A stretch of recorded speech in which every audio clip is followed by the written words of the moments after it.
Now available, paperback and Kindle Unlimited. ISIS, the main event. It's carnage inside of a steel cage when the goddess next door steps in the squared circle with the beast from the boss in this action-packed all-new ISIS series adventure.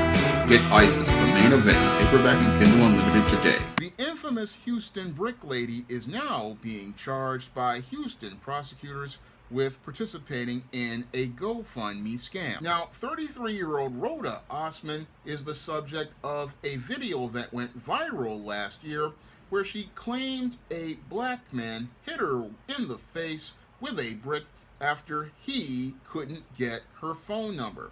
And according to Rhoda Osman, this black man assaulted her outside of this Houston nightclub, and black men who were standing outside the club refused to help her, and she used this story to have someone create a GoFundMe to pay for her recovery. Now, Rhoda Osman ran with this story in that viral video and in another video in the hospital where she talked about this black man assaulting her. However, when Houston police began their investigation into this alleged assault, they began to find that the details that Rhoda Osman claimed happened were not ones substantiated by video outside of the club or by witnesses in the area.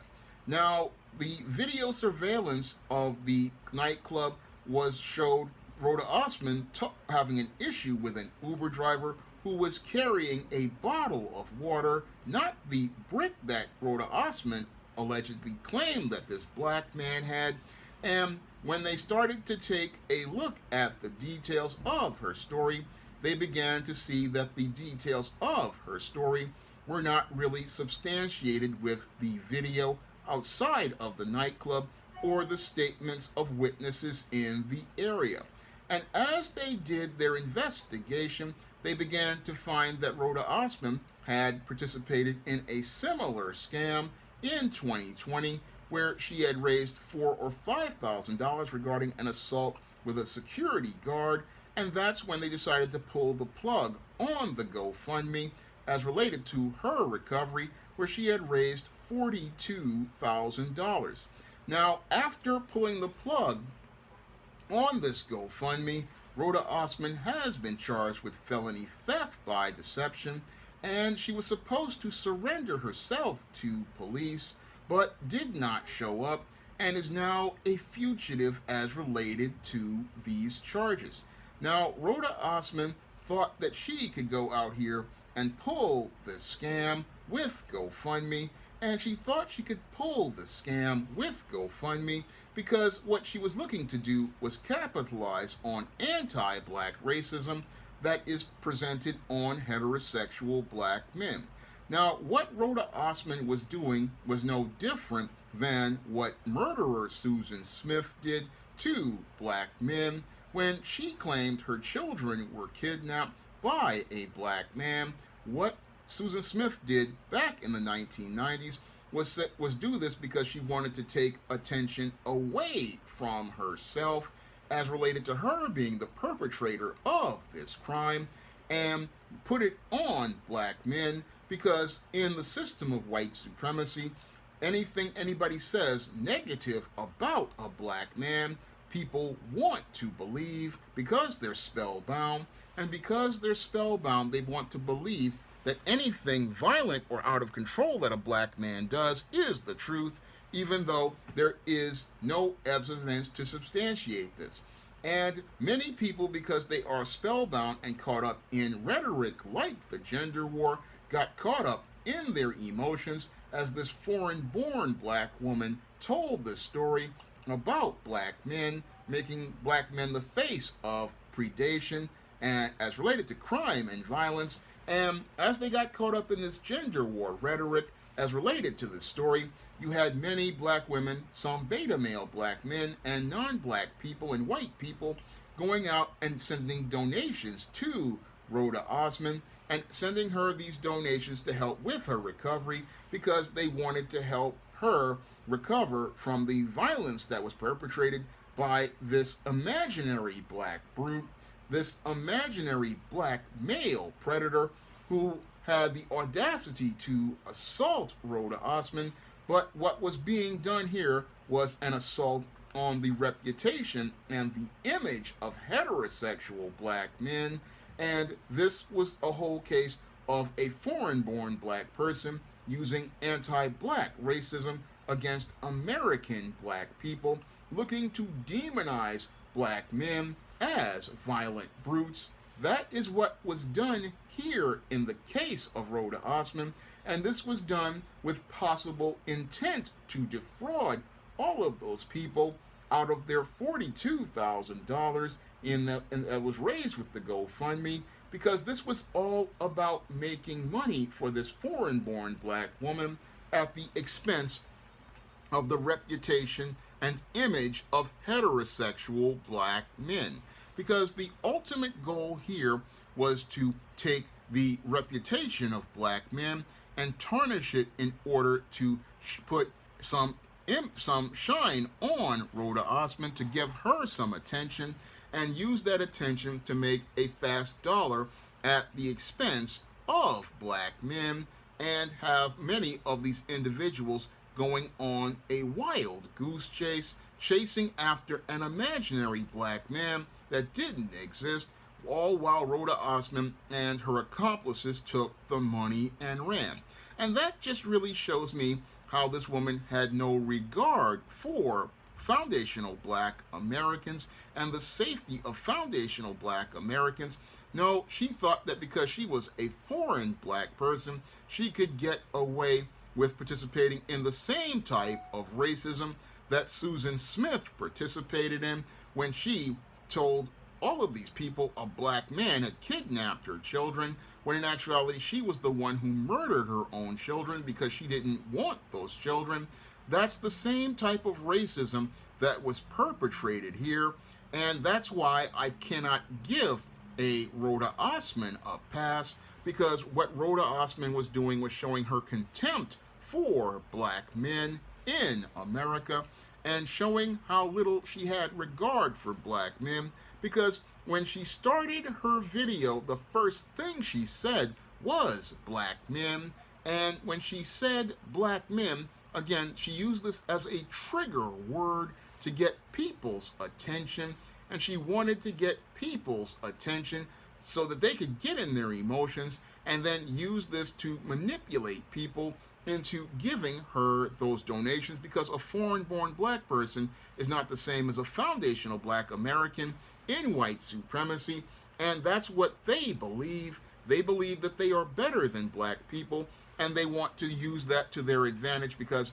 this is what this foreign-born black woman wanted to do. She wanted to take advantage of that racism to enrich herself at the expense of black men's reputation. Now, this whole case is one that's quite troubling, because it's part of a disturbing trend as related to these women with these viral videos, and it shows one of the more extremes as related to this whole ethical situation of these women making these videos to get attention. Now, there's been a real serious problem I see with these women making these viral videos where they're looking to get this attention to go viral. I mean, when I look at the case of the Cheesecake Factory lady or the Oyster lady, I mean, these women, they go out here and they pull these kind of stunts to get attention, but when they are held accountable, what they want to do is go out here and backwalk everything by saying it's a scam, when in actuality it's them just participating in unethical behavior. And then when they get held accountable, what they want to do is try to say that it's a skit, but in actuality it's not a skit at all. No, what they want to do is avoid being held accountable for their egregious actions, and what they want to do is look to get a pass from individuals as related to the so-called joke. But it's not a joke when black men are being disrespected direct to our face, and we have to understand what's being done to us in this whole passive aggressive attack. Passively, what these women do is participate in egregious behavior and think that they can get away with it as a way as just doing what they want. But when they get held accountable, what they want to do is walk it back by saying it's a joke or a skit, when in actuality it's not a joke or a skit, it's a disrespect directed at you. And that's where the black man gets it all twisted. As related to his boundaries, he sits there and thinks, oh, these are just jokes. No, it's not a joke when somebody openly disrespects you. And the way you take your respect is to check that person right there, let them know that they're out of pocket and out of line, and you let them know almost immediately that they are out of pocket right then and there. And that's what black men have to start doing on social media when we see these women pulling these viral video stunts that they're trying to pull. And with the case of this whole brick lady, she basically was looking to pull a stunt, and it, again, a passive-aggressive stunt, in passively saying, oh, this assault happened, but aggressively taking a shot at black men, disrespecting black men directly. And then after she disrespects black men, what she wants to do is go out here and get paid by pushing an anti-black narrative. And that's where black men have to start to stand up and hold these women accountable and demand that the prosecutor's office hold this woman accountable for the fraud she was allegedly going to perpetrate by making sure she is prosecuted to the fullest extent of the law. Because what we really need is legal precedent to set that hard boundary as related to the behavior of these women, so that they can understand that you are not going to go out and pull these passive-aggressive insults directed at black men's reputations and image, and it's not going to be tolerated that you're going to disrespect a black man by saying, oh, I'm going to do this disrespectful thing, then walk it back and say it's a joke. No, men have to get serious about setting a hard boundary as related to our respect, because if we do not go out here and stand up for our respect and take our respect, what we will do is create legal precedent which will allow people to openly disrespect us. And that's what's being done here right now with this woman. What she wanted to do was openly disrespect American black men, and we need legal precedent to set a line as related to these kinds of hoaxes and scams, and let people know this behavior is out of line. This behavior is not something that's going to be tolerated. This is behavior that's socially unacceptable. This is behavior that is unethical. This is behavior that is not behavior that is good social behavior between men and women. No, it is not good behavior to openly disrespect a man but to his face, and then go back and try to walk it back as a joke, or try to, like in this case, openly disrespect a man by saying he's the perpetrator of a crime he did not commit. No, you cannot go out here and openly say, oh, this black man committed a crime that did not happen, because what this woman did, again, is no different than what that racist white female Susan Smith did. And we didn't let her get away with that, and you can't let this foreign-born black woman get away with this. No, if you go out here and make an accusation against a black man, that is a felony, I believe, in and of itself, if as related to saying he committed a crime. And I would think there would be more charges put on this woman, like filing a false police report, because if a police report was filed, she filed a false police report saying that this black man assaulted her, and I believe that there are other charges that need to be filed. This woman, I believe, basically needs to be legal precedent set, because we really do need an ethical line in the sand, because we've got too many women pulling these kind of stunts where they look to get this attention in these viral videos, And this antisocial behavior on social media is something that needs to be curbed, because if you want to get views, there are ways to get views in an ethical manner, but you don't go out here and participate in unethical and egregious behavior to get views. No, that's something that we men in society have to insist that has to stop. No, you don't get to go out here and make allegations of criminal behavior as related to black men and say that in order to get on a viral video. No, there are other ways to create great content online, and there are better and more ethical ways to create content and get views, and you don't have to stoop to this low level to do this at all. No, we need to really go out here and really think about what we're watching.